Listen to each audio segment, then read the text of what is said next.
Hi, this is Scott with eTrailer. Today we're taking a look at and installing our eTrailer hitch for our 2022 Infiniti QX60. Right out of the gate, I really like the way this hitch looks on our Infiniti. I particularly like the flat black look that these have on them. It kind of matches some of our trim, and it just doesn't stand out as much with the flat black, and so I really like that. Another thing I like about this one is this one's going to be a hidden cross tube design. So your cross tube is going to be hidden behind your fascia, so you're not seeing that all the time. All you're going to see is just your receiver portion of your hitch hanging down. Now, another thing with this one is it's going to be really corrosion resistant and hold up to scratching really well because it has a really strong, thick powder coat on it. So it's going to hold up to the elements really well. One of the things we get asked a lot, if your kick sensor is still going to work when you get this hitch installed, and the answer is yes, it will work with this one.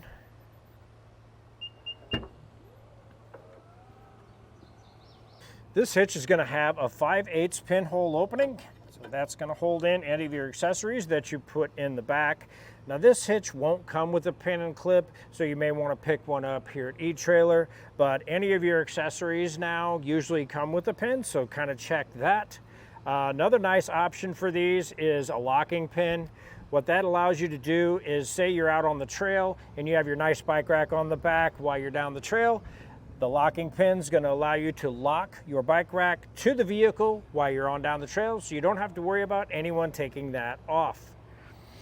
This hitch is going to have really heavy duty welded on chain loops, and it's going to accept either your S-style loop or your Clevis style hook. So either of those are going to work for your trailer towing needs. Now, as far as measurements go, from the center of the pinhole out to the edge of your bumper, we're looking at right at about 3 inches. And with that number, you're going to be able to figure out if any of your accessories that fold up are going to make contact with the back of your vehicle. Now, from the top of our receiver to the ground, we are looking at a measurement of right around 12.5. With that measurement, you'll be able to decide on if you need any rise in the shank of your bike rack or your cargo carriers for clearance. As far as weights go for this hitch, we're looking at a tongue weight rating of 900 pounds, and that's going to be the weight of your cargo carriers loaded down with all your gear, or your bike racks all loaded down with all of your bikes, pushing down on this portion of the hitch. Now, for a gross trailer weight rating, you're looking at 6,000 pounds. That's going to be the weight of your trailer and everything that you have loaded on that. Now, keep in mind, it's always a good idea to double check on your owner's manual and make sure you're not exceeding any of your maximum towing capacities that are listed in your manual. It's always a good idea to just go with the lowest number between your hitch and your manual to be safe. And if you do plan on doing any towing with this hitch, which you can do, I do recommend picking up a trailer wiring kit and possibly taking a look at the eTrailer ball mount kit as well.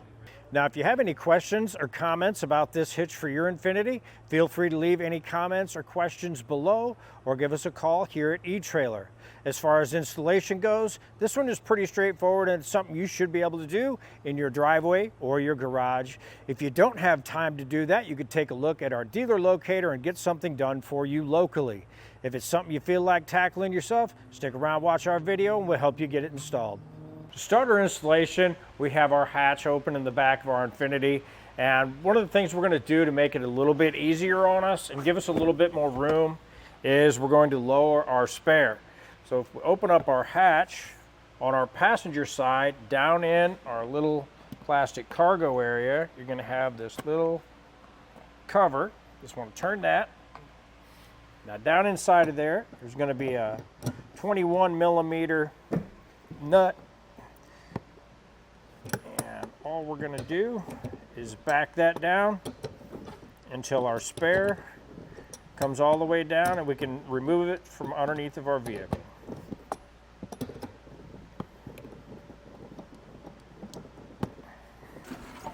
Now that we have that down, pull our little keeper through.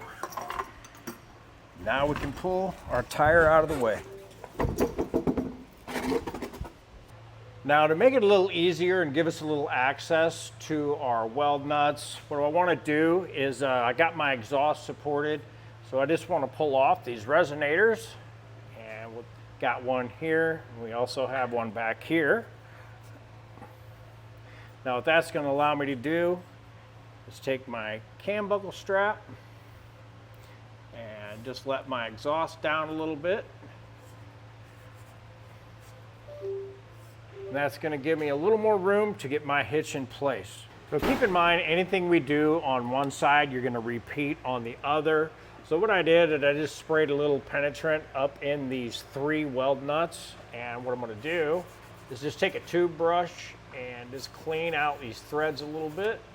Make sure we don't have no dirt, debris, or rust in there. It's going to make it a little bit easier for us to install our hardware. One thing I recommend is taking your hardware that comes in your kit and through all of your holes, just run your hardware in, and then take your ratchet with your 19mm socket and run those up a ways. And what this is going to do is basically clean out your threads, and it's going to make it a whole lot easier to get your hardware installed when you get your hitch up put in place. So that's what I would do. Just do that a couple times, run them up and down through each hole, and that's going to clean the threads out. Now I did notice when I first started doing this that it was a little hard to get them started. So just take your time, use some spray, and just keep spraying them up in there. As you can see, a lot of debris will come out with those. So just run along through all of your holes, and it's going to make it a whole lot easier to get your hardware in place when your hitch is lifted up. Now, as far as our hardware is concerned, we're going to have our bolt that comes in our kit, and we're going to have our conical tooth washer. When we install these, we want to make sure that we have our teeth facing up towards the hitch. And we're going to be using these 3 weld nut locations right there on our frame on both sides. Now we're going to end up having to trim our lower fascia here. So one thing I like to do is feel around and look up under the back of our fascia, and as you can see, we have a kick sensor wire here. So what I like to do is this will just pull right out of these little tabs. So I like to get that moved out of the way, so that way I don't have any issues when I do my trimming, because we don't want to run into that wire. So just kind of get it moved out of the way for now. That way it's away from the area you're going to trim. Now you're going to have another one up here as well. If you feel more comfortable with moving it, you can go ahead and do that as well.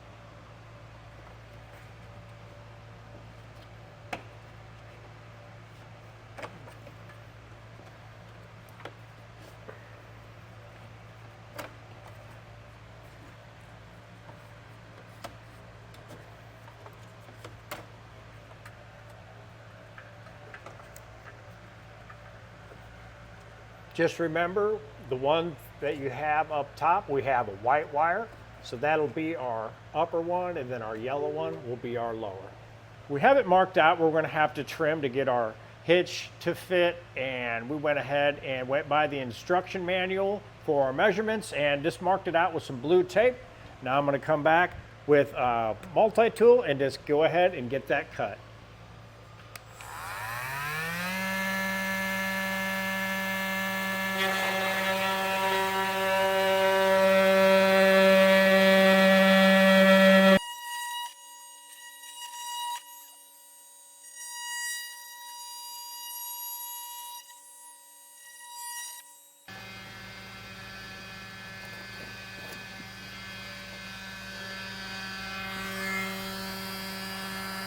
Go a little deeper there.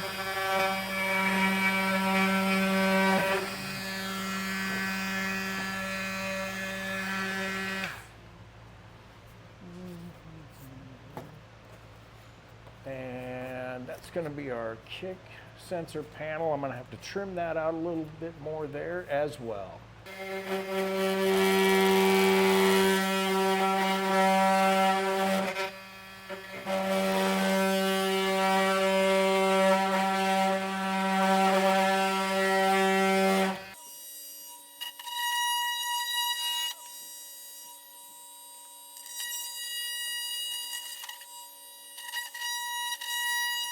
Now to finish cutting that, I'm just going to take my snips and snip that plastic off. Now to clean up around this, what you can do is you can take a utility knife or a file, whatever you have around, and just kind of take off these little rough edges around this, or you can just take your fingers and just pull those right off. They should roll right off of there for you. Now we can get our hitch lifted into place. It's a good idea to have an extra set of hands to help you with this.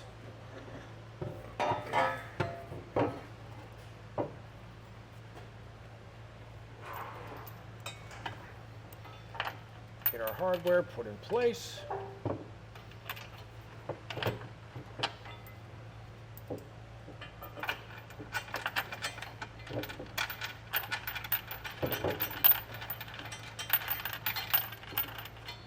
Now we want to make sure our hitch is centered up in the back of our vehicle, and our hitch will move side to side just a little bit.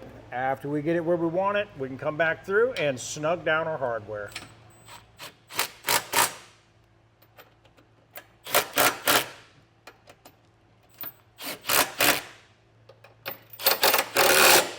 Now we'll come back through and torque down all of our hardware to the specifications listed in our instruction manual. Now, if you don't have a torque wrench, you can pick one up here at eTrailer. We do have a few options available, or you can take a look at your local auto parts store. You should be able to rent one there.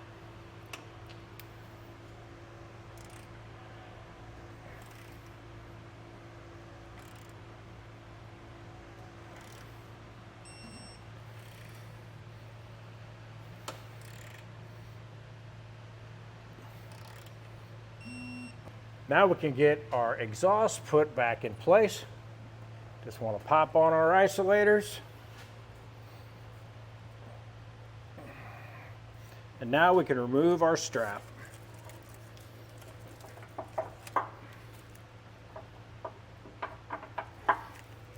Now don't forget to get your sensor wires put back in place. Those are just going to pop down into their clips the same way they came out. Now, a lot of people ask when we install their hitches if their spare tire is going to fit back in the place where it was, and the answer is yes. With this one, it will fit. You may have to just push your spare tire forward just a little bit when you're bringing it up, just to get clear of your receiver here that hangs down. Other than that, it fits perfect. And that was a look at the eTrailer hitch for 2022 Infiniti QX60. I'm Scott with eTrailer, and thanks for watching.